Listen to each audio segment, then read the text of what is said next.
Et nous voici de retour. Alors pour ceux qui viennent de nous rejoindre, soyez les bienvenus à cet événement de lancement des Assises de la forêt pour se poser la question de l'avenir de nos forêts wallonnes, pour développer des forêts plus résilientes, plus multifonctionnelles, tout cela en vue de l'élaboration du futur programme forestier régional. Alors nous abordons une nouvelle thématique avec un nouveau panel.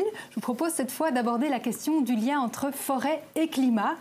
Frappées de plein fouet par les dérèglements climatiques, les forêts sont aussi d'excellents alliés pour y faire face, grâce notamment à leur capacité de puiser du carbone. Alors, pour parler de cet aspect-là, eh bien, nous avons deux invités qui nous ont fait le plaisir d'être là aujourd'hui. Il y a Quentin Leroy. Alors, Quentin, vous êtes attaché au département de l'étude du milieu naturel agricole du service public de Wallonie. Vous coordonnez la surveillance sanitaire des forêts wallonnes. On pourrait vous appeler l'homme qui court après les insectes. Mais vous n'êtes pas tombé dans la forêt quand vous étiez petit, vu que vous avez grandi à Charleroi. Mais vous vous êtes bien rattrapé par la suite. Bienvenue.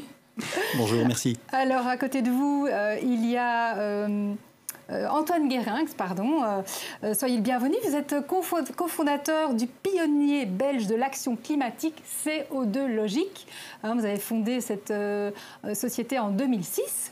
Qui a pour but d'accompagner les entreprises dans une diminution de leur impact environnemental et climatique. Vous habitez en Flandre, mais une bonne partie de votre famille est wallonne, vit du côté de Namur, si j'ai bien retenu, c'est ça ? Et vous aviez un grand-père sylviculteur qui vous emmenait régulièrement en forêt et tout est parti de là finalement. Donc soyez les bienvenus tous les deux. Alors cette question évidemment du lien entre forêt et climat, on l'a déjà pas mal abordé depuis le début de cette session. Quentin Leroy, il y a toute une série de phénomènes récents qui ont été observés sur le terrain qui témoignent de l'impact brutal du dérèglement climatique sur nos forêts. Le premier d'entre eux est évidemment la crise du scolyte.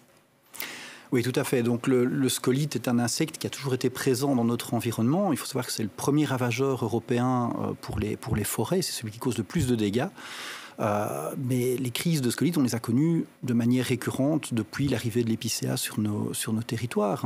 Ce sont des dégâts qu'on voit apparaître régulièrement. Toutefois, ces dernières années, la crise qu'on a connue avait un caractère tout à fait particulier. En effet, anciennement, il y avait toujours besoin d'un tremplin pour lancer ces crises. Nous avions une tempête qui engendrait toute une série de chablis et de bois morts qui permettaient aux scolytes de se multiplier et de démarrer. Ce qui était particulier ici, c'est que la crise, quand elle a démarré, n'a pas eu besoin de ce tremplin. Les conditions climatiques qu'on a connues, les périodes chaudes et sèches, ont suffi à elles seules à faire démarrer l'insecte et à engendrer un volume de dégâts alors inconnu jusqu'à présent.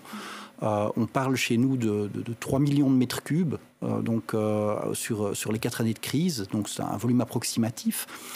Et ce volume correspond à peu près, pour donner une échelle de comparaison, chaque année, en temps normal, on collecte aux environs de 10 000 mètres cubes. Donc le rapport est de plusieurs centaines de fois supérieur à la normale. Et en fait, cette crise n'a démarré que suite aux conditions favorables pour l'insecte, donc au réchauffement, aux conditions chaudes et sèches qu'on a connues auparavant.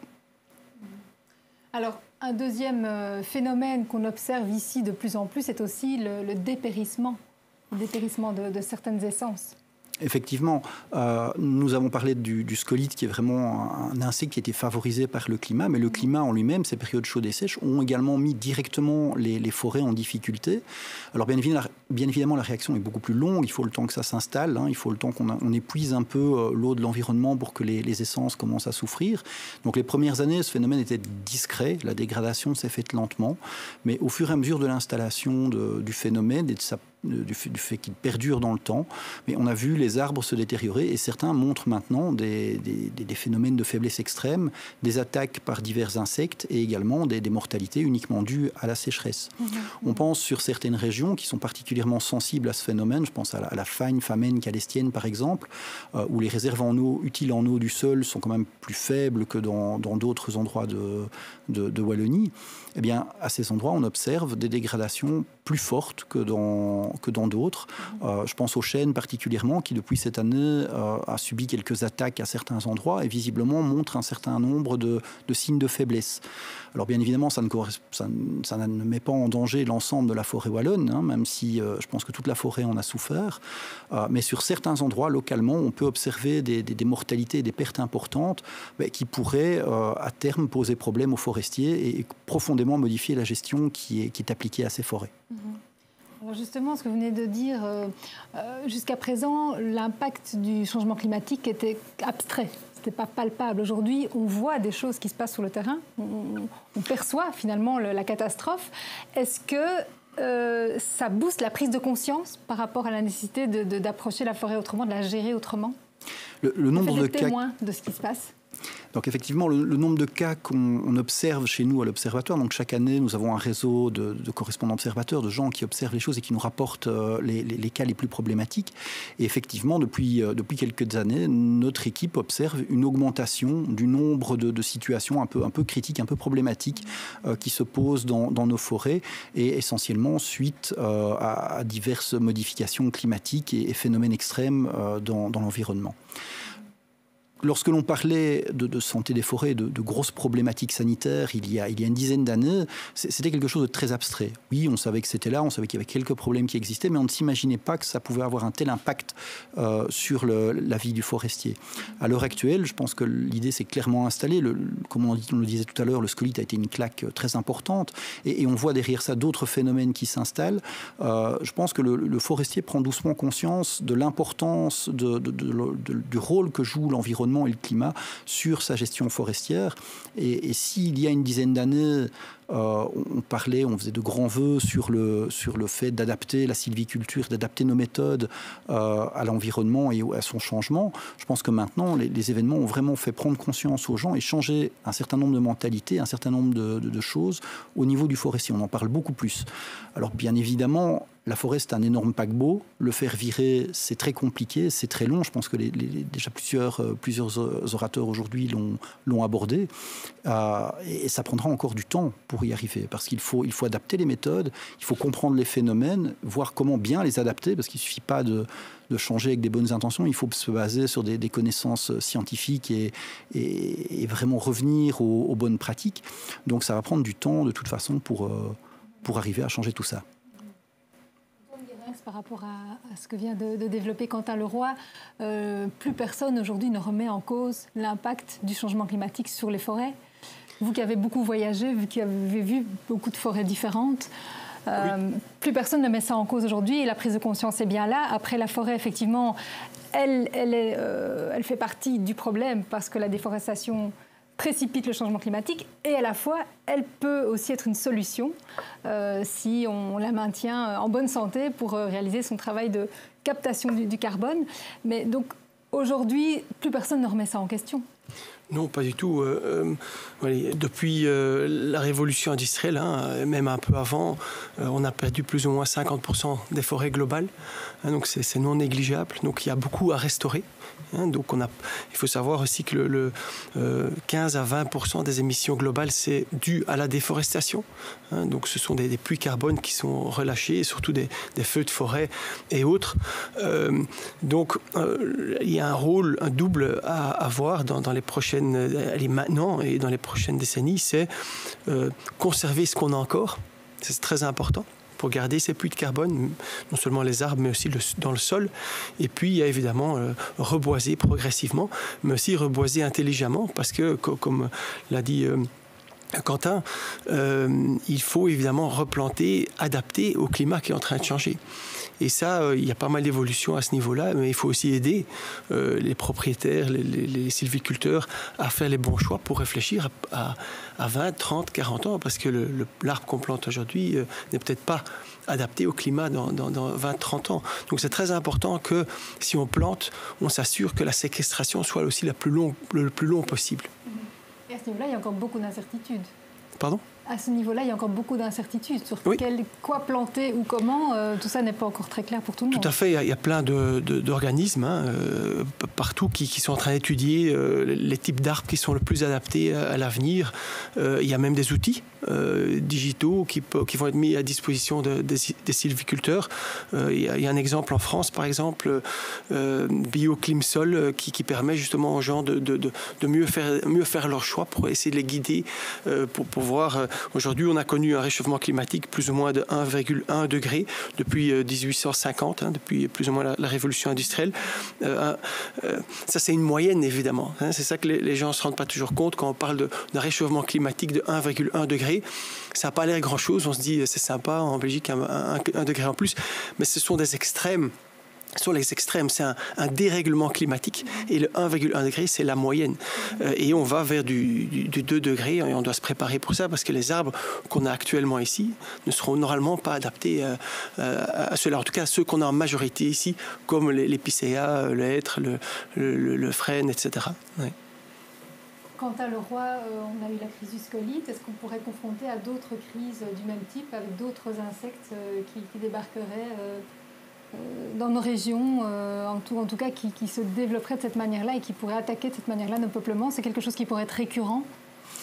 Ce qu'on peut déjà imaginer, c'est que si les épiphénomènes climatiques qu'on a connus ces dernières années se reproduisent de manière de plus en plus fréquente, il est clair que les problèmes que nous connaissons actuellement risquent de se reproduire à une fréquence plus élevée également. Donc ça, c'est déjà une chose. Mais également, ce qui pourrait se produire, c'est qu'avec le changement climatique, les conditions deviennent favorables à l'installation d'autres insectes ou d'autres ravageurs qui pourraient arriver chez nous et causer des problèmes importants. On entend beaucoup parler de la migration de diverses espèces et de l'adaptation d'espèces exotiques chez nous. Et ce sont des problèmes, effectivement, qui pourraient se poser dans un avenir relativement proche au vu de l'évolution. Donc ça pourrait être le début d'une longue série, finalement. Tout à fait. OK. Alors, à côté de la question de la replantation, du reboisement, il y a aussi le potentiel de valorisation du bois comme substitut à d'autres énergies beaucoup plus polluantes. Antoine Guérin, c'est aussi une piste qu'on commence à envisager sérieusement? Oui. Disons que tout le monde sait que le bois, évidemment, est une matière noble et à faible impact, puisque pendant la croissance, à travers la photosynthèse, il stocke du carbone. Donc c'est une solution au réchauffement climatique, à combattre le dérèglement climatique. C'est un matériau de construction et a beaucoup d'utilités différentes.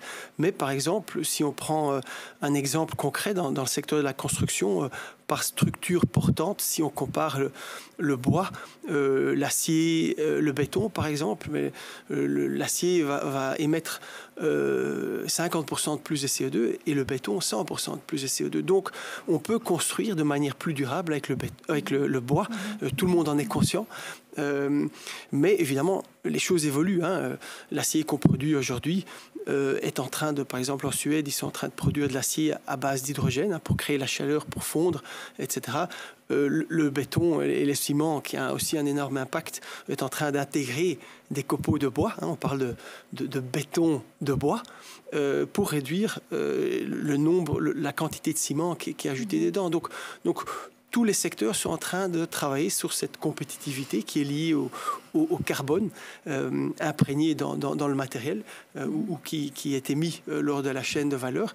Et donc tout ça, ce sont des choses intéressantes qui, pour le moment en tout cas, devraient bénéficier la filière du bois. Donc là, il y a vraiment un potentiel à explorer, à exploiter. On aura l'occasion d'entendre de représentants du secteur du bois tout à l'heure. On a hâte d'entendre leur réponse à ce sujet. Donc effectivement, cette thématique de la forêt et du climat. Alors, est-ce que quelque part, on dit souvent oui, mais on aurait dû s'y prendre il y a 60 ans. Là déjà, on est presque déjà trop tard. On aurait dû changer tout ça, changer notre façon de gérer ces forêts depuis bien longtemps déjà. C'est encore possible de développer cette forêt résiliente. Il y a des pistes qui peuvent être mises en place rapidement avec des effets qui peuvent arriver facilement, même si effectivement, comme le disait la philosophe tout à l'heure, Nathalie Grandjean, la forêt s'inscrit dans un cycle très, très, très, très, très long. si on s'y met dès maintenant, il y a moyen d'inverser la tendance, Quentin Leroy. Oui, il y a toujours moyen d'inverser les tendances, ça c'est certain. On aurait effectivement dû s'y prendre bien plus tôt, mais je pense que quand on regarde par le passé, les gens ont travaillé avec les connaissances de l'époque et à l'heure actuelle, nous héritons d'une situation qui découle de toute une histoire extrêmement longue. Ici, effectivement, on peut encore réagir, ça c'est une évidence, il faut le faire. Je pense qu'il faut plus traîner, il faut m'en tenir compte dès maintenant, il faut intégrer ces nouvelles méthodes. Mais effectivement, le problème, c'est que, comme vous le disiez, une forêt réagit très doucement. On parle d'un investissement de l'ordre du siècle. Le forestier qui va planter maintenant fait un pari sur 100 ans, 200 ans. Le changement climatique va engendrer des conséquences sur l'ordre de la décennie. Donc il est très difficile maintenant de dire, OK, on va prendre les bonnes décisions maintenant, on va tout changer sur les années à venir. On va faire un certain nombre de paris dans l'avenir en disant, voilà, avec les connaissances actuelles, nous allons aller vers ce qui nous semble être le plus efficace. Et même en y mettant toute notre volonté, il faudra du temps pour arriver à remettre les choses en ordre et aller vers quelque chose de durable. Ça sera très compliqué et ça nécessitera des efforts scientifiques, des efforts de recherche, des investissements au niveau des propriétaires, des changements de mentalité. Ça va être quelque chose de très important. OK. Antoine Guérin, une réaction par rapport à ça? Oui, tout à fait. Moi, je pense qu'il faut tout à fait revaloriser les secteurs. L'agriculture, la sylviculture, ce sont des secteurs qui travaillent avec des écosystèmes. Et dans le passé, c'est un problème économique, philosophique. On a valorisé des quantités. On parle de kilos de patates, on parle de mètres cubes de bois, etc. Mais aussi bien l'agriculture que les forêts sont tellement plus que ça qu'il faut absolument réinventer le modèle et revoir comment on valorise les forêts. Et comme pour l'agriculture. Et aujourd'hui, heureusement, il commence à y avoir des mécanismes en place qui permettent de financer, de soutenir ces filières pour apporter des capitaux qui viennent du monde économique et des entreprises pour stimuler le reboisement, pour aider le reboisement, parce que comme on va devoir changer notre manière de faire, ça coûtera plus cher demain que ce qu'on fait aujourd'hui, parce qu'on doit réinventer tout, ça mettra plus de temps, ça va peut-être pas marcher tout de suite, etc. Et donc il faut soutenir ces évolutions, et on voit ça dans l'agriculture. Actuellement, il y a des mécanismes, par exemple avec Sol Capital, un de nos partenaires, on va pouvoir presque doubler le revenu de l'agriculteur si il s'engage dans une sorte d'agriculture régénératrice. On pourrait imaginer la même chose dans la reforestation, le reboisement, où on va justement reboiser avec une plus grande mixité pour éviter justement les monocultures qui sont beaucoup plus sensibles aux maladies, etc., pour rendre les forêts plus résilientes. Évidemment, tout n'est pas possible parce qu'il faut aussi respecter la filière du bois, il faut aussi faciliter l'aspect économique, mais on doit bien repenser un petit peu tout le mécanisme actuel. Et c'est justement avec ces différents... en prenant conscience de tous ces bénéfices de la forêt, que ce soit en matières premières, que ce soit en écosystème, en biodiversité et en santé mentale même, on doit aller correctement valoriser ça. Et je pense que les dernières décennies, ça a été fortement oublié. Merci.